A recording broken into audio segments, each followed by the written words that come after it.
Gálatas capítulo 5. Nós vamos ler dos versos 13 ao 18. Diz assim: Irmãos, fostes chamados para a liberdade, mas não useis da liberdade como pretexto para a carne. Antes, sede servos uns dos outros pelo amor. Pois toda a lei se resume numa só ordenança, a saber: amarás ao próximo como a ti mesmo. Mas se mordeis e devorais uns aos outros, cuidado para não vos destruirdes mutuamente. Mas eu afirmo: andai pelo Espírito, e nunca satisfareis os desejos da carne. Porque a carne luta contra o Espírito, e o Espírito contra a carne. Eles se opõem um ao outro, de modo que não conseguis fazer o que quereis. Mas se sois guiados pelo Espírito, já não estáis debaixo da lei. Amém, queridos. Vamos orar. Senhor nosso Deus, nosso Pai querido, nós lemos a Tua palavra e pedimos que o Teu Santo Espírito abra o nosso entendimento e nos dê compreensão da Sagrada Escritura. Revela-nos a Tua verdade, revela-nos a Tua palavra. E que a Tua palavra, Senhor, venha e transforme as nossas vidas, renove o nosso entendimento, transforme as nossas vidas, para que possamos ser de fato agradáveis diante dos Teus olhos, que possamos Te glorificar. E nós oramos em nome do Senhor Jesus. Amém. Amém, queridos. Muito bem. Nós estamos estudando esta carta e estamos falando bastante sobre liberdade, não é? Nós podemos dizer que esta carta aos Gálatas é a carta magna da liberdade cristã. E como nós já estudamos a liberdade que foi conquistada por Jesus, nós podemos perder essa liberdade. E por isso nós precisamos estar sempre prontos para defender essa liberdade. E nós vemos aqui na carta aos Gálatas dois grandes inimigos da liberdade cristã, que é justamente o legalismo e, que nós vamos ver hoje, a licença, né? A tradução literal aqui é licença, mas o sentido dessa palavra é a licenciosidade, é a libertinagem. Até aqui nós vimos o apóstolo Paulo combatendo o legalismo. A preocupação primeira aqui de Paulo para com os Gálatas foi combater o legalismo, e nós vimos no verso 1 deste capítulo 5 que ele diz: para a liberdade foi que Cristo nos libertou. Portanto, permanecei firmes e não vos sujeiteis novamente a um jugo de escravidão. E ele estava falando sobre o legalismo que os judaizantes queriam colocar sobre a igreja dos Gálatas. Nós vemos que Paulo temia que eles voltassem a cair na escravidão, porque aqueles mestres judaizantes tentavam persuadir a igreja dos Gálatas a não crer somente no evangelho do Senhor Jesus Cristo, mas também cumprir a lei para que eles pudessem ser justificados e aceitos diante do Senhor. E então Paulo está escrevendo esta carta aos Gálatas para dizer para que eles continuassem livres em Cristo, livres do pecado, livres da culpa, livres da maldição que a lei trazia sobre eles. Em outras palavras, livres do legalismo. E Paulo então estava dizendo: não deixe ninguém tirar a sua liberdade. Mas agora Paulo vai começar a mostrar uma outra ameaça à liberdade, que é justamente a licença, né? A licenciosidade, a libertinagem. E o que isso significa? Significa uma vida sem regras. É aquilo que a pessoa entende que ela pode fazer tudo o que ela tiver vontade de fazer. E na verdade isto é um abuso de liberdade. É a liberdade levada a um extremo imoral. Veja, a definição que o novo dicionário Aurélio da língua portuguesa traz sobre esta palavra licença, ela traz assim: vida ou procedimento dissoluto, desregramento moral. E o dicionário online da língua portuguesa traz a seguinte descrição: liberdade excessiva, contrária ao respeito, à decência, à conveniência, desregramento de costumes, licenciosidade. Então veja, queridos, enquanto o legalismo exigia uma responsabilidade sem liberdade, a licença concede uma liberdade sem responsabilidade. E quando a gente olha para o mundo de hoje, nós percebemos que todo mundo quer ser livre, não é? As pessoas querem ter a liberdade de expressão, a igreja quer ter a liberdade de culto, não só a igreja, mas as religiões, né, querem ter a liberdade de culto. As pessoas querem a liberdade das privações. O que significa isso? Que elas não querem ser privadas de nada. Deu vontade de fazer, elas querem ter a liberdade de fazer. Como também elas querem a liberdade do medo. E na política brasileira surgiu uma expressão muito interessante: sem medo de ser feliz. O que isso significa? Não tenha medo de abraçar aquilo que você deseja abraçar. Seja feliz. Não tenha medo de ser feliz. Faça o que você tiver vontade de fazer. O grande problema, queridos, é que as pessoas querem essa liberdade de fazer tudo o que elas querem, quando elas querem, onde elas querem, sem que haja qualquer tipo de responsabilidade por suas atitudes. Infelizmente, é exatamente isso que a maioria das pessoas querem nos dias de hoje. Quer dizer, e não é algo só de hoje, né? Veja, um provérbio grego muito antigo dizia assim: o homem livre é aquele que vive como quer.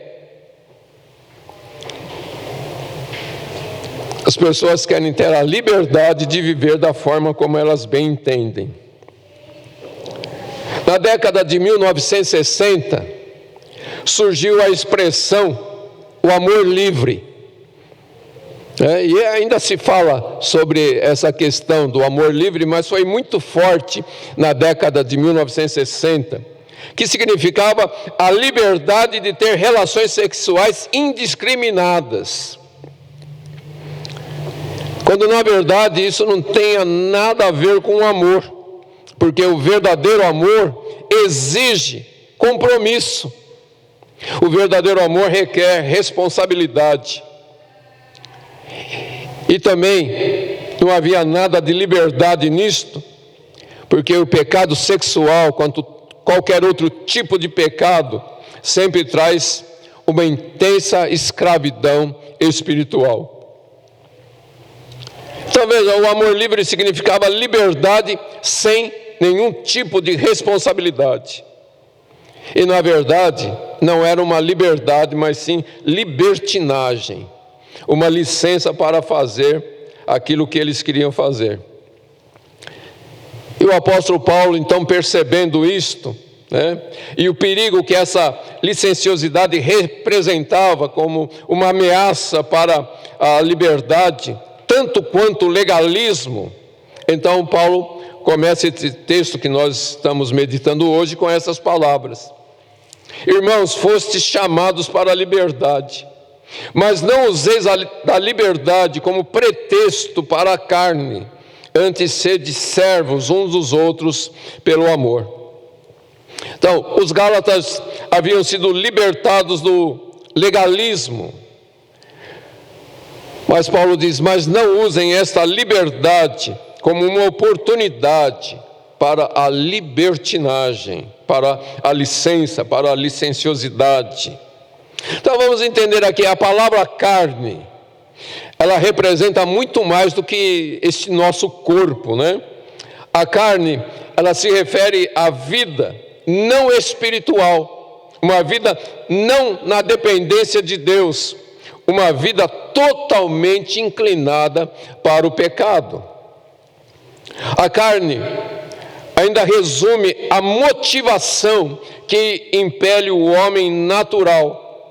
É a tendência moral do homem que é movida não pelo espírito, mas pela natureza humana caída e depravada. Agora, nós como cristãos, nós precisamos resistir a essa inclinação carnal. E é isso que Paulo diz aqui: não useis da liberdade como pretexto para a carne. Na tradução da linguagem de hoje, esse texto vem assim: não deixem que essa liberdade se torne uma desculpa para permitir que a natureza humana domine vocês. E a palavra que Paulo está usando aqui, pretexto, ou na outra versão, ocasião, é uma palavra que vem de um termo militar, que descreve a base de operações. Então a ideia aqui, queridos, é que nós não podemos permitir que o pecado crie uma base em nossos corações, uma base fortificada contra Deus, contra a palavra de Deus, contra os propósitos de Deus. Uma base que vai ser um ataque contra a nossa própria vida espiritual. Então veja, o fato de nós termos sido libertados do legalismo não deve se tornar uma desculpa para satisfazer os desejos carnais. Mas infelizmente muitas pessoas não entendem o que é a livre graça de Deus. E elas pensam que isto significa que elas não precisam mais se preocupar com o modo como elas vivem neste mundo, que elas podem fazer qualquer coisa que tiverem vontade de fazer, né? Que elas podem transgredir a palavra de Deus sem nenhum problema. Porque essas pessoas interpretam liberdade como o privilégio de poder fazer tudo quanto seu coração deseja. Infelizmente, muitos dos que se consideram cristãos têm esse tipo de atitude. É muito comum a gente ver quando a palavra de Deus está ensinada, quando a livre graça de Deus está sendo ensinada, as pessoas fazem a pergunta: se Deus já me aceitou e me justificou em Cristo, por que eu preciso me preocupar com o pecado? Por que eu preciso me preocupar com as coisas que eu vou fazer se Deus já me perdoou?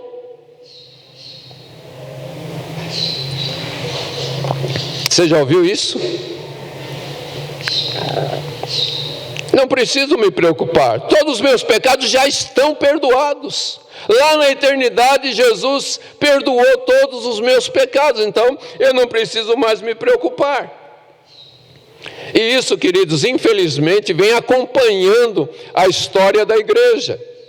Veja, Calvino percebeu esse grande problema durante a reforma em Genebra.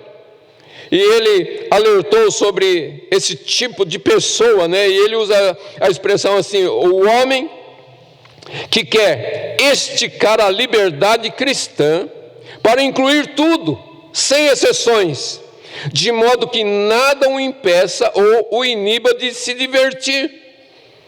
Essas pessoas frenéticas abolem toda a lei sem qualquer distinção, dizendo que não é mais necessário guardá-la, uma vez que já fomos libertados dela.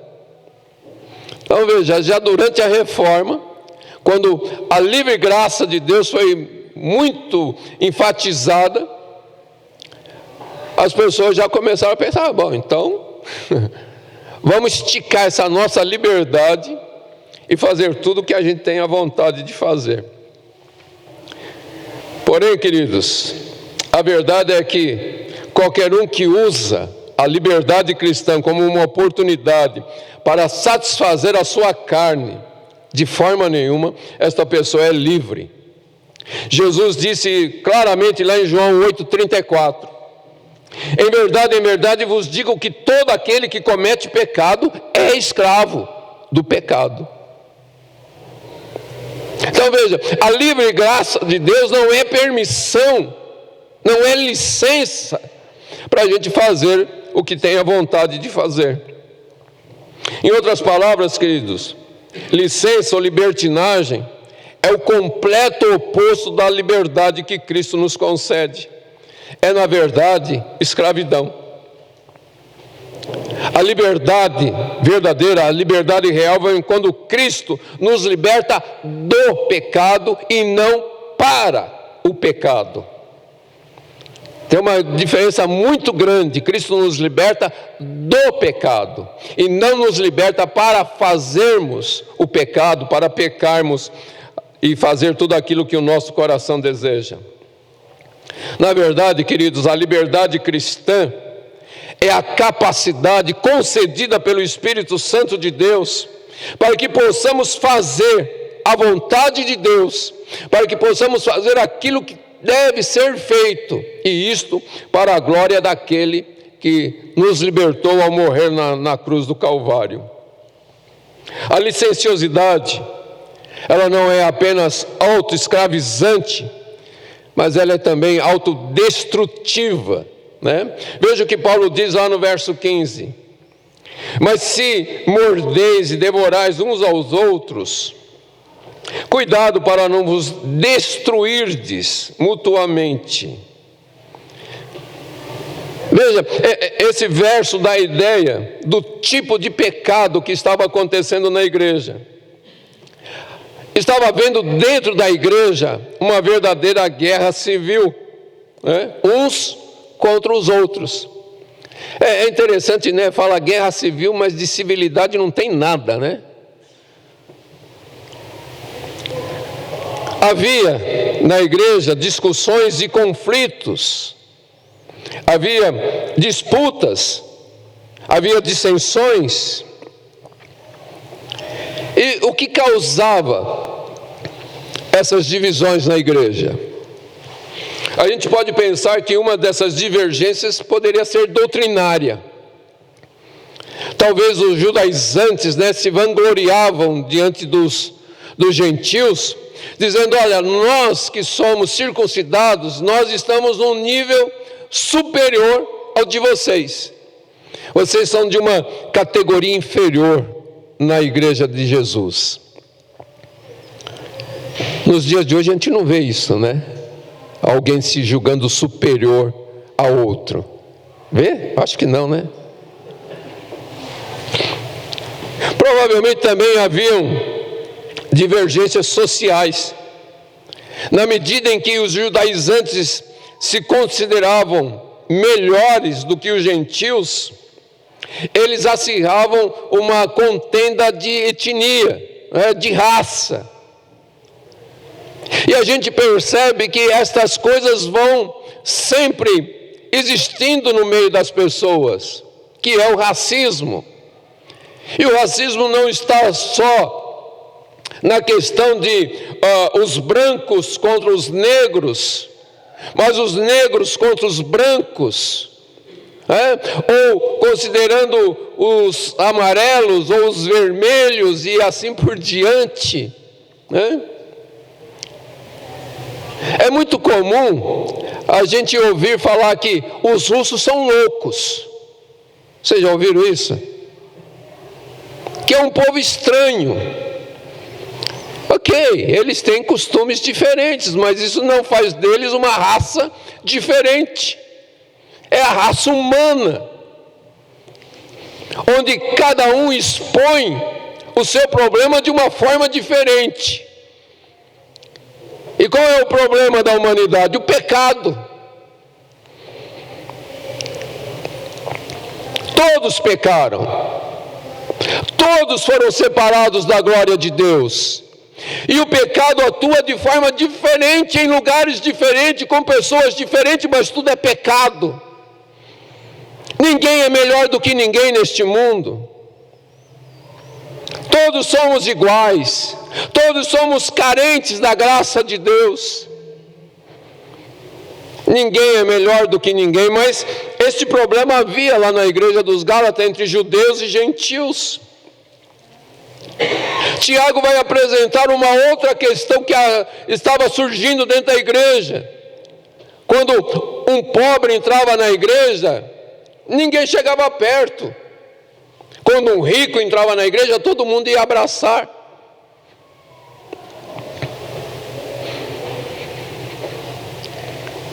Queridos, isso existe nos dias de hoje.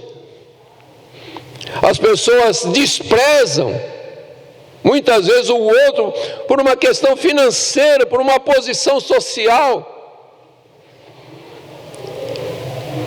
Alguns se acham porque são doutores, eles são superiores a todo mundo. Mas eles necessitam do trabalho de pessoas que não são doutores. Todos são iguais. Mas existem essas divergências, e infelizmente essas coisas estão dentro da igreja também. Mas seja qual fosse lá o conteúdo das discussões dos Gálatas, Paulo estava realmente preocupado que aquela igreja se destruíssem por causa dessas contendas.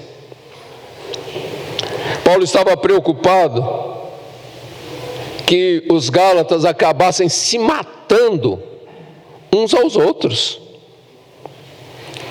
Ele usa aqui a expressão morder e devorar. Parece que eles agiam como um bando de animais selvagens. O comportamento deles era bestial. Hoje a gente não vê essas coisas, não é?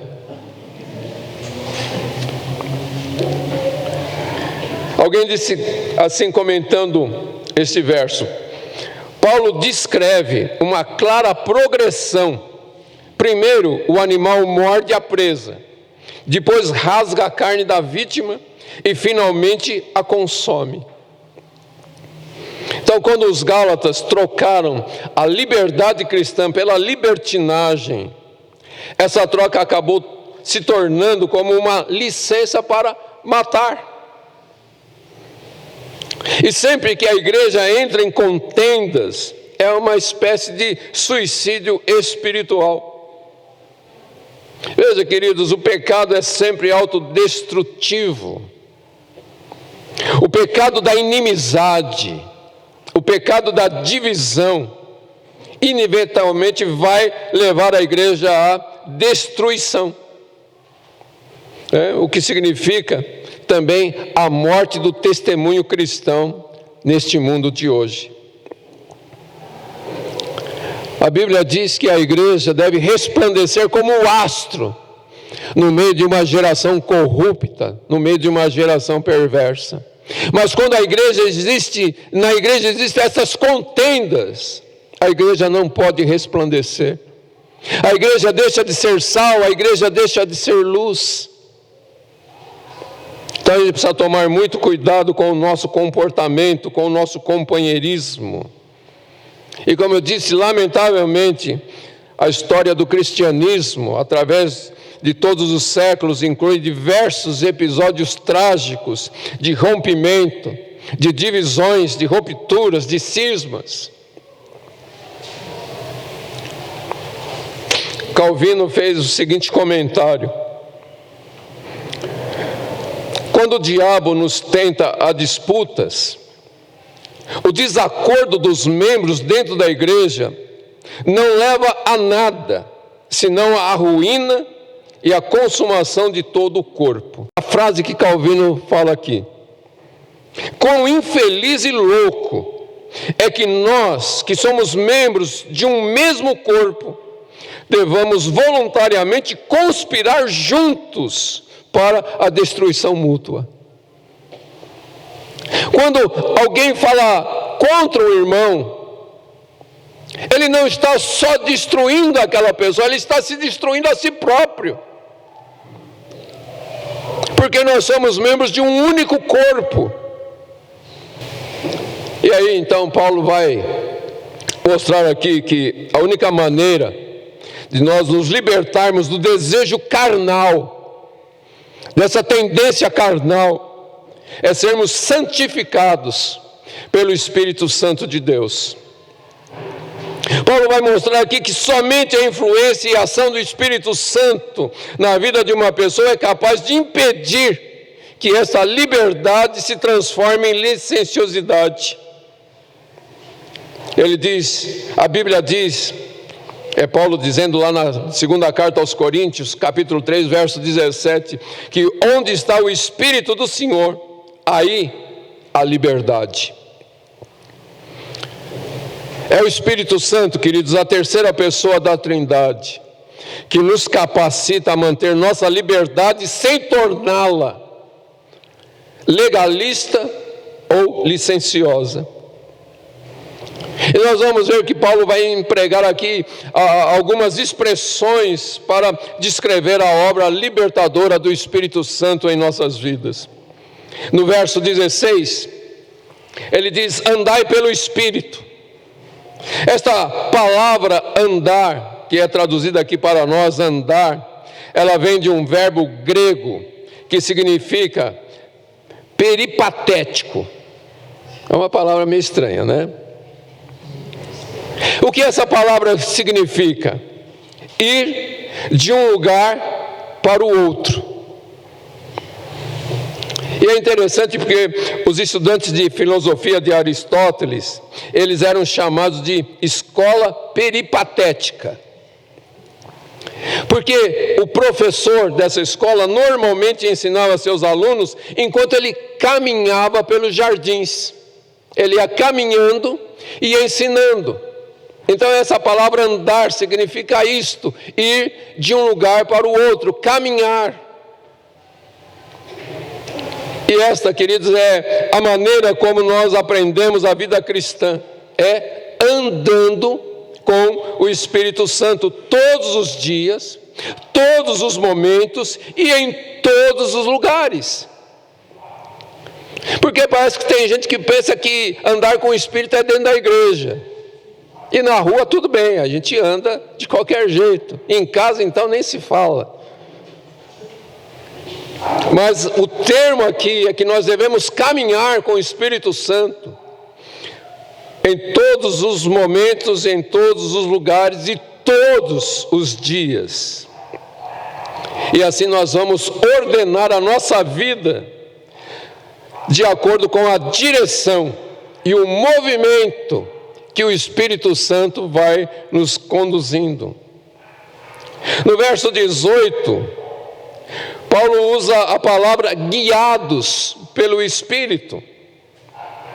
E esse verbo guiados, ele está relacionado com a palavra aio, que nós já estudamos, né? O Samuel falou sobre esta questão, lá no verso 24 do capítulo 3. Quando diz assim: desse modo a lei se tornou nosso guia para nos conduzir a Cristo, a fim de que pela fé fôssemos justificados.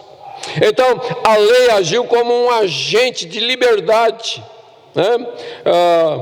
Nos levando para Cristo, para que então Cristo pudesse nos justificar. Agora que nós já viemos para Cristo, então nós precisamos de um guia, um aio diferente, né? Cristo nos libertou do pecado, da culpa, da morte, do julgamento eterno. E agora nós precisamos da obra do Espírito Santo no nosso interior, para nos ensinar e nos capacitar a caminhar nessa liberdade que Cristo nos concedeu. O Espírito Santo se torna então nosso aio, nosso guia, e ele nos conduz a viver livremente em Cristo. E aí nós vamos estudar que o Espírito Santo nos proporciona pelo menos 3 tipos de liberdade quando nós caminhamos com Ele. A primeira liberdade que nos é concedida pelo Espírito Santo é a liberdade do pecado. Paulo diz claramente aqui que nós não podemos satisfazer a nossa carne.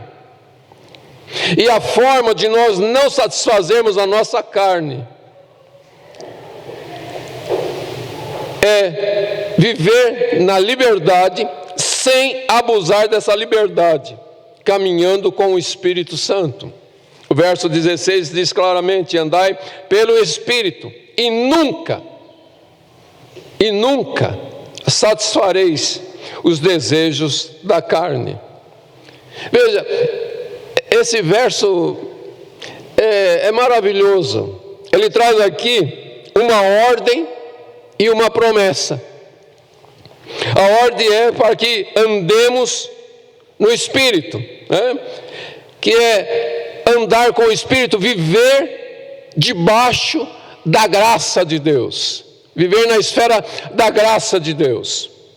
E a promessa é que quando nós, pelo Espírito, vivemos na esfera da graça de Deus, na dependência da graça de Deus, nós nunca mais pecaremos contra Deus.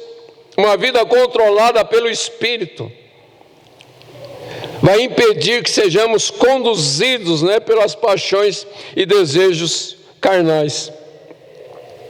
A promessa é tão enfática que você não pecará mais. E aqui explica como nós somos santificados. A santificação, queridos, é o processo pelo qual o cristão se torna como Cristo, santo em seus pensamentos, santo em suas palavras, santo em suas ações. Veja, a segunda carta aos Coríntios, capítulo 3, versos 17 ao 18, nós já falamos sobre o 17, mas vamos ler aqui o 17 e o 18 juntos.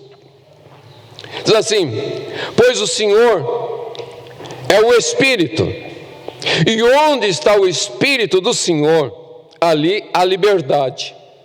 Portanto, todos nós, dos quais o véu foi removido, podemos ver e refletir a glória do Senhor.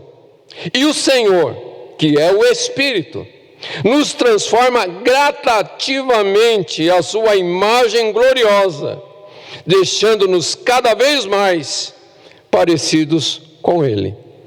Eu li aqui na versão NVT. É interessante porque muitas vezes quando as pessoas pensam em tornar-se mais santas, elas tentam fazer através do legalismo, pegando aquela listinha e tentando cumprir aquela listinha de faça isso, não faça aquilo. Isso é legalismo. A palavra de Deus deixa claramente aqui, queridos, que Deus é o único que pode santificar as nossas vidas. E Jesus orou para que o Pai fizesse isto, lá em João capítulo 17, verso 17. Jesus pediu: santifica-os na verdade, a tua palavra é a verdade. Então, como é que Deus nos santifica? Ele não faz isto através da lei, mas Ele faz isto pelo seu Espírito. E como que o Espírito faz isto? João capítulo 16, verso 13, Jesus disse assim, que o Espírito da verdade, Ele vos conduzirá a toda a verdade. Veja, Jesus disse: Pai, santifica-os na verdade, a tua palavra é a verdade. E aí Jesus envia o Espírito Santo, para que o Espírito Santo nos conduza a toda a verdade. Que o Espírito Santo nos leve nos caminhos da verdade. E quando nós andamos pelo Espírito, na esfera da graça de Deus, conduzidos de acordo com a palavra de Deus, então nós somos santificados. Mas não nós nos santificamos, o Espírito de Deus nos santifica. A obra é toda dele. E é por esse motivo, queridos, que Deus faz esta promessa e garante a nossa santificação, dizendo: nunca satisfareis os desejos da carne. Veja, na medida em que nós vivemos debaixo da direção do Espírito Santo de Deus, Ele gradativamente, como nós lemos no texto, vai nos libertando de toda a escravidão do pecado e nos tornando santos para a glória de Deus.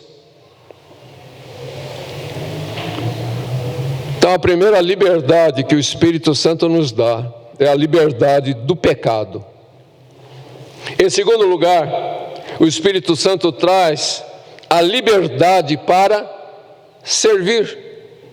O verso 13 diz assim: mas não useis da liberdade como pretexto para a carne, antes sede servos uns dos outros pelo amor.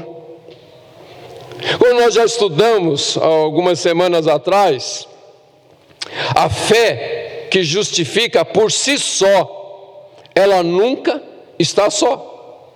A verdadeira fé é sempre uma fé operosa, uma fé que trabalha, é uma fé expressiva, é uma fé que se expressa em amor a Deus e aos outros.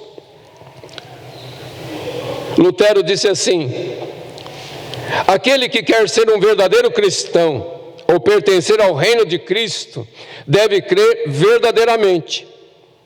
Mas ele não crê verdadeiramente se as obras de amor não acompanharem a sua fé. Então veja, queridos, Paulo está dizendo aqui agora a respeito do amor, e é lógico que Paulo está falando de um amor altruísta, mas é um amor proveniente do nosso entendimento do amor de Cristo e de nós sermos constrangidos e então amarmos. Que é o que Paulo diz: o amor de Cristo nos constrange. E nós entendemos que se Ele morreu, então nós morremos também. Para não mais vivermos para nós mesmos, mas para vivermos para aquele que por nós morreu e ressuscitou. E viver para Cristo significa viver para a sua igreja. Quando nós amamos a Cristo, constrangidos pelo seu amor, esse amor se espalha em nosso coração, o Espírito Santo derrama este amor em nossos corações e nos permite então amar o nosso próximo de uma forma espontânea, como nós amamos a nós mesmos. Você não precisa se esforçar para se amar. Precisa? Você entende que você precisa se alimentar e você então se alimenta.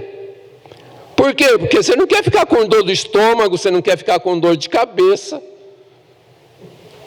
Não é verdade? Então você se cuida.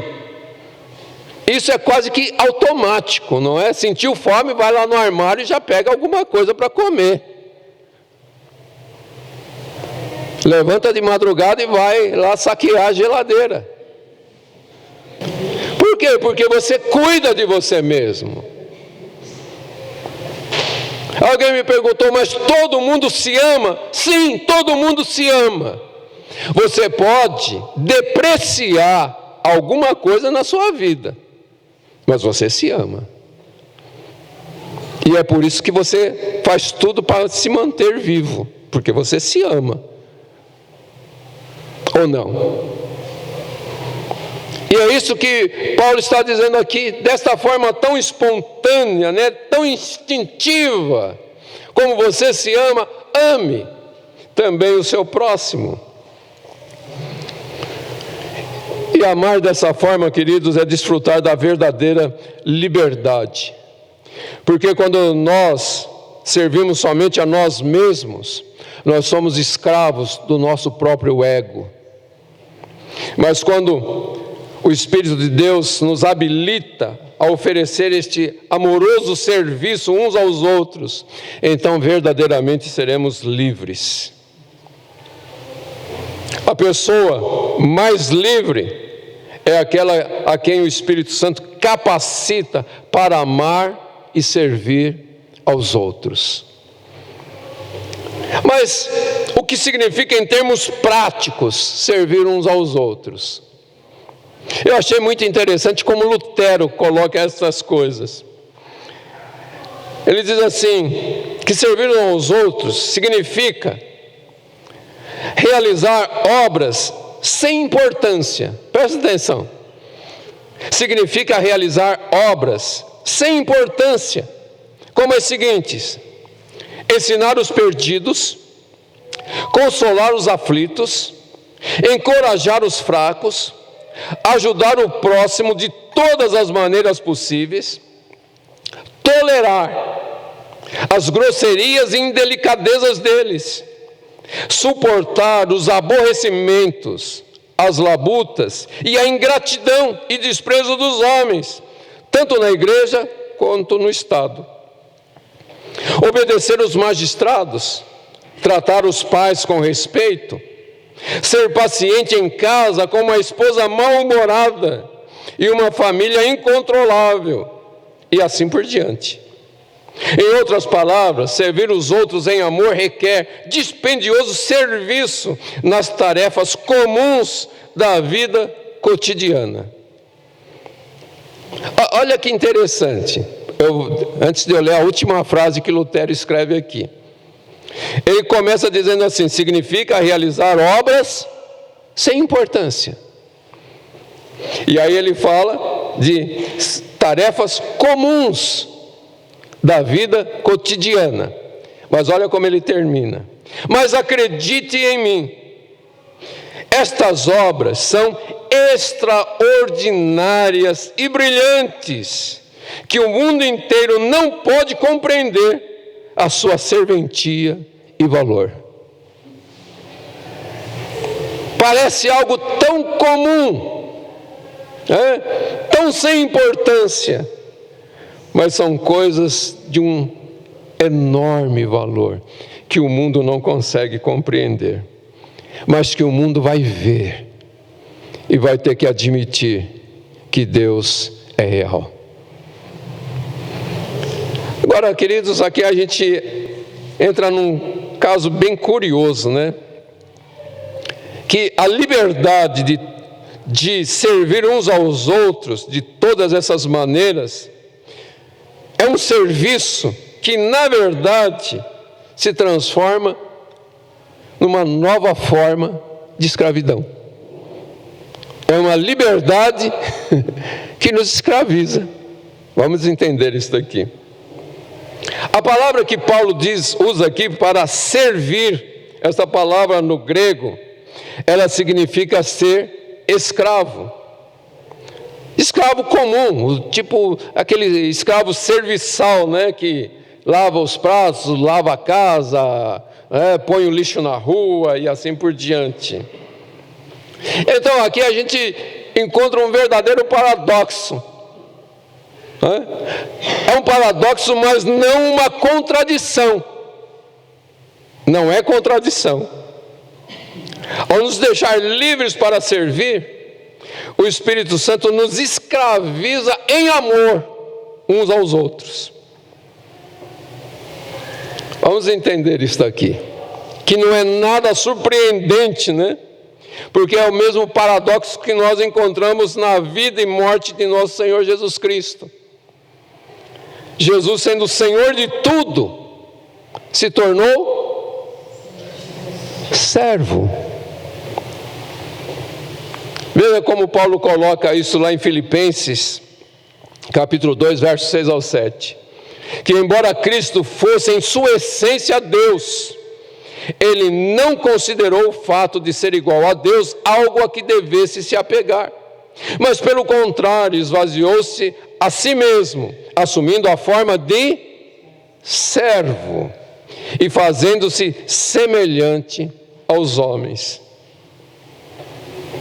E a realidade da vida de Jesus, mostrada lá em João capítulo 13, nos versos 3 ao 5, naquele momento onde Jesus passava por uma profunda e indescritível agonia.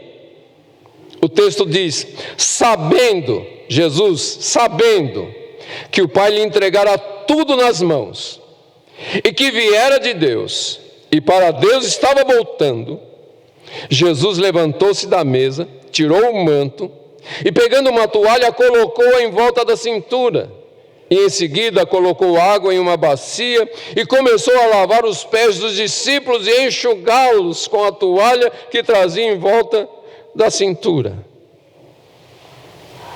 Você já ouviu sobre isto? Esse trabalho de lavar os pés das pessoas era o serviço do escravo mais vil da casa. Aquele escravo mais insignificante dentro de uma casa é o que tinha a tarefa de lavar os pés das visitas. E Jesus assume esta forma de servo. E olha como João coloca: sabendo quem ele era. Quem ele era? O Deus Criador de todas as coisas. Tudo foi feito por ele, sem ele nada do que foi feito se fez. Tudo foi feito por ele e para ele. Ele é Senhor de tudo, ele é Senhor do universo.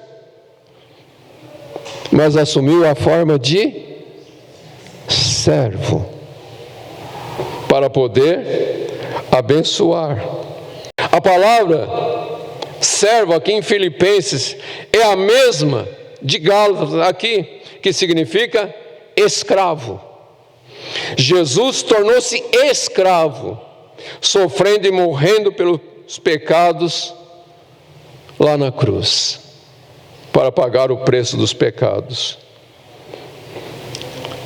Queridos, entenda isto: o Deus Todo-Poderoso se fez servo, e agora Ele nos chama para esse mesmo tipo de escravidão voluntária, porque Jesus foi muito claro: a minha vida ninguém a tira de mim, eu espontaneamente a dou para tornar a tomá-la, porque este mandamento recebi de meu Pai. A minha vida ninguém tira, mas eu livremente, espontaneamente a dou. E nós somos chamados para ter essa mesma atitude voluntária, com um coração prazeroso. Jesus não foi lá para a cruz reclamando: eu tenho que morrer por essa turma, eu tenho que sofrer por essa turma. A Bíblia diz que Jesus foi triunfante, e ele sabia da alegria que lhe estava proposta por fazer isto. É assim, queridos, que nós somos chamados para servir a igreja de nosso Senhor Jesus Cristo. Lutero diz algo muito interessante sobre esse paradoxo. Ele diz assim: um cristão é um senhor de todos, perfeitamente livre, sujeito a ninguém.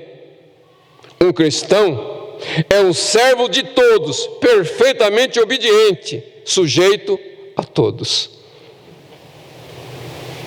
O que Lutero estava dizendo aqui, queridos, é que a liberdade que nós temos em Cristo nos obriga a servir uns aos outros em amor. Essa palavra obrigar quer dizer, somos constrangidos, não tem como.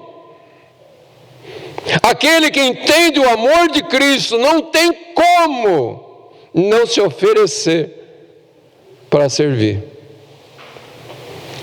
Veja, Lutero ainda diz assim: nessa liberdade, o cristão deve esvaziar-se, tomar sobre si a forma de servo, servir, ajudar, e em todos os sentidos, lidar com o seu próximo da mesma forma como Deus, através de Cristo, lidou com ele. Então veja, a nossa liberdade não é uma liberdade egoísta, mas sim uma liberdade altruísta. E o sensacional de tudo isto, queridos, é que este tipo de escravidão verdadeiramente é liberdade. Agora que Cristo nos livrou do pecado, Cristo nos livrou da morte, nós já também não somos mais escravos do nosso próprio ego. Não somos egoístas, escravos de um desejo egoísta. Em vez disso, nós estamos libertos para servir mutuamente uns aos outros com o amor de Cristo. O Espírito Santo, queridos, nos dá a verdadeira liberdade em Cristo. Porém, essa verdadeira liberdade cristã não é para pecar, mas para servir. Não é uma licença para nós satisfazermos a nossa natureza pecaminosa, a nossa natureza depravada, mas é a liberdade de servir uns aos outros com este amor com o qual Cristo nos amou, glorificando a nosso Pai que está nos céus, glorificando a Cristo que morreu para nos tornar livres e podermos amar uns aos outros. Fica claro isso, queridos? E como eu disse, o Espírito Santo nos concede 3 tipos de liberdade. A primeira foi a liberdade do pecado, a segunda é a liberdade que nos leva a servir uns aos outros. E quando nós amamos uns aos outros, no poder do Espírito Santo, pelo Espírito Santo, então nós vamos desfrutar de um terceiro tipo de liberdade, que é a liberdade para cumprir a lei. Mas isso é assunto para a próxima semana. Então hoje a gente para por aqui, mas eu espero que Deus tenha falado ao seu coração. Você está livre do pecado. Você é livre. Jesus te libertou. Se você andar pelo Espírito, se você se deixar ser conduzido pelo Espírito, diz a palavra de Deus, jamais você vai satisfazer os desejos da sua carne. E você é livre para amar. A Bíblia diz que Deus prova o seu amor para conosco pelo fato de Cristo ter morrido por nós quando nós éramos pecadores. Quando nós estávamos mortos em nossos pecados, mortos pelas nossas transgressões, quando nós éramos criaturas totalmente depravadas, Deus nos amou e enviou Cristo para morrer no nosso lugar. Enviou Cristo para se tornar um servo e morrer em nosso lugar. E é assim, queridos, que nós devemos olhar para as pessoas. Não importa quem elas são, não importa o que elas fazem, nós temos a liberdade concedida pelo Espírito para amar essa pessoa. Nós temos a capacidade dada pelo Espírito para amar essas pessoas. Entende isto? É assim que nós vamos ser sal e luz nessa terra. É assim que nós vamos resplandecer como astros no meio de uma geração perversa e corrupta. É sendo guiado pelo Espírito, andando pelo Espírito, todos os dias, em todo o tempo, em todos os lugares, em todas as situações. Olhe para o Senhor. Veja o caminho que Ele está tomando e siga. Davi compreendia estas coisas. E num dos salmos ele disse: Senhor, sonda e conhece o meu coração. Vê se há em mim caminhos maus e guia-me pelos caminhos da tua retidão.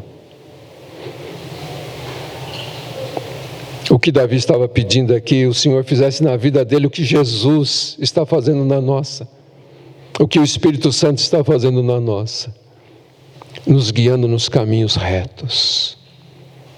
Paulo diz lá em Efésios capítulo 2, verso 10, que Deus preparou um caminho para nós andarmos por ele. E quem nos conduz neste caminho é o Espírito Santo. E quando nós, mais uma vez, olhamos para Davi, ele diz: ainda que eu ande pelo vale da sombra da morte, não temerei mal nenhum, porque tu estás comigo. O caminho que o Espírito Santo nos leva nem sempre é o mais agradável aos olhos humanos, mas é o caminho da liberdade, da verdadeira liberdade. É o caminho que glorifica a Deus. É o caminho que vai nos fazer herdar algo tão maravilhoso que Paulo diz na segunda carta aos Coríntios, que a nossa leve e momentânea tribulação produz para nós um eterno peso de glória.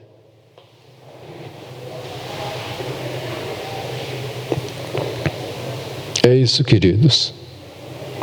Às vezes a gente, não é possível que o Espírito Santo quer que eu faça isso. Ele quer. Não é possível que Deus queira que eu sirva essa pessoa. Ele quer. Ele quer. Seja sensível ao Espírito. Ouça a voz do Espírito. Caminhe com o Espírito Santo. Esse é o caminho da verdadeira liberdade. Amém, queridos? Eu espero que você tenha entendido isto. E eu convido você a curvar sua cabeça, a pensar sobre estas coisas. E pergunte para si mesmo: eu estou sendo dirigido pelo Espírito? Eu estou caminhando com o Espírito? Ou eu estou insistindo nos meus próprios caminhos?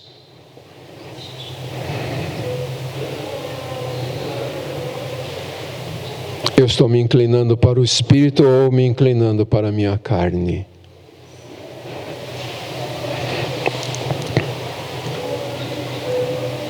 E peça que o Senhor te dê a sensibilidade de ouvir sua voz, de ver os caminhos do Senhor. A Bíblia diz que Deus manifestou seus caminhos para Moisés. Peça que Deus manifeste seus caminhos para você. Ore em nome de Jesus. Querido Pai Celestial, nós te agradecemos por tua presença conosco. Te agradecemos pela tua palavra. A tua palavra, Senhor, nos desafia.